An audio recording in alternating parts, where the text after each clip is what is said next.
नमस्कार, मैं हूं आपके साथ विभा उपाध्याय और आप सभी दर्शकों का अन्नदाता कार्यक्रम में स्वागत करती हूं। हमारे देश का किसान जन का पोषक है, वो श्रम का देवता है, अन्नदाता है। उसमें ही भारत की आत्मा निवास करती है और ऐसे ही किसानों की प्रगति के लिए हम खेती बाड़ी से जुड़ी हुई बहुत सी नई लाभकारी जानकारियां हर रोज सुबह लेकर आते हैं। तो चलिए कार्यक्रम शुरू करने से पहले देखते हैं क्या है आज के अन्नदाता में। किसान भाइयों, हम सभी जानते हैं कि हरी सब्जियां सेहत के लिए कितनी फायदेमंद होती हैं। उसमें यदि पालक की बात करें तो उसका अपना अलग ही महत्व है, क्योंकि पालक में आयरन और एंटीऑक्सीडेंट भरपूर मात्रा में पाया जाता है, जिसके चलते सर्दियों के मौसम में पालक का उपयोग भरपूर मात्रा में होता है। तो आप इसी लाभ को देखते हुए कैसे करें पालक की खेती, इसकी पूरी जानकारी लेते हैं कृषि विज्ञान केंद्र शहडोल के वरिष्ठ वैज्ञानिक डॉक्टर मृगेंद्र सिंह से।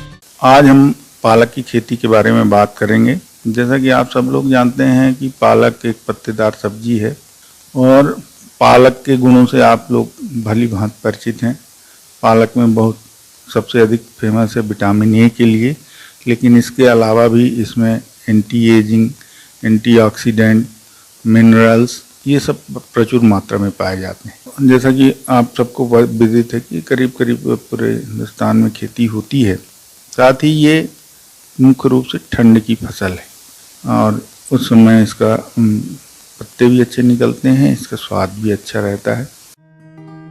किसान भाइयों, अब बात करते हैं पालक का अधिक उत्पादन देने वाली किस्मों की।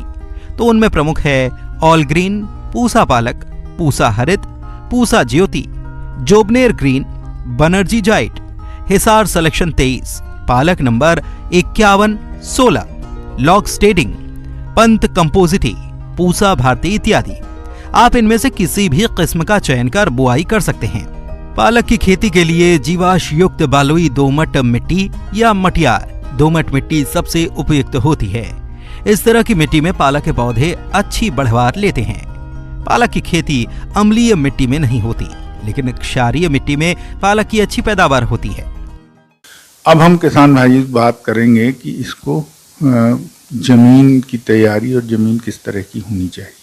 भूमि के लिए यह है कि जहाँ पानी इकट्ठा ना होता हो और जिसका पीएच 6 से 7 के बीच में हो, तो इसके लिए ज़मीन ठीक होती है। आप 2-3 जुताई करके इसमें पाटा लगवा कर भूमि को समतल करके इसकी बिजाई कर सकते हैं। अब अपने को अगर उर्वरक प्रबंधन की बात करें तो इसमें बहुत उर्वरक की आवश्यकता नहीं होती है। इसमें नाइट्रोजन की जरूर आवश्यकता होती है। यूरिया 75 किलोग्राम प्रति एकड़ और इतना ही आप सुपर फास्फेट प्रति एकड़, तो इतने की इसको आवश्यकता होती है। जिनमें से फास्फोरस और पोटाश की पूरी मात्रा और नाइट्रोजन की आधी मात्रा को बुआई से पूर्व भूमि की तैयारी के समय प्रयोग करें और शेष नाइट्रोजन की आधी मात्रा का प्रयोग 2 बराबर भागों में बांटकर फसल में छिड़क कर तुरंत सिंचाई कर दें। पालक की खेती के लिए 30 किलोग्राम बीज की मात्रा प्रति हेक्टेयर के लिए पर्याप्त होती है। बीज और भूमि जनित बीमारियों से पौधों की सुरक्षा के लिए मैंकोजेब दवा 3 ग्राम प्रति किलोग्राम बीज के हिसाब से बीजोपचार अवश्य करें। अब इसके बाद जैसे बात की जाती है कि इसकी बुवाई कैसे की जाए। आप दोनों तरह से बुवाई कर सकते हैं। इसके लिए आप खेत में पानी लगाकर भी उसकी बुवाई कर सकते हैं या बोने के बाद भी आप पानी लगा सकते हैं।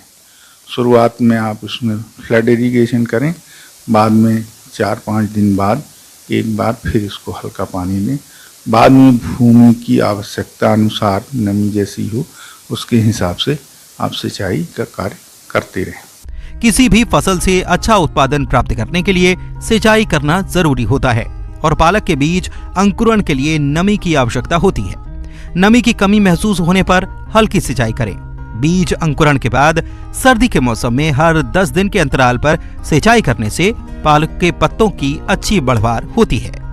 किसान भाई, मैं बात करना चाहूँगा खरपतवार नियंत्रण की। तो जैसा कि आप जानते हैं कि पालक की खेती पत्तों के लिए की जाती है, तो इसमें 2-3 निदाई गुड़ाई की आवश्यकता होती है। निदाई गुड़ाई से थोड़ा जड़ों को हवा भी मिलती है और इसकी बढ़वार भी बढ़िया होती है। किसान भाइयों, अभी तक आपने खेती से जुड़ी हुई कुछ उपयोगी जानकारियां देखी। अब लेते हैं एक छोटा सा ब्रेक, जल्द लौटेंगे और कार्यक्रम में आगे भी है खेती बाड़ी से जुड़ी हुई महत्वपूर्ण जानकारियां, तो बने रहिए हमारे साथ।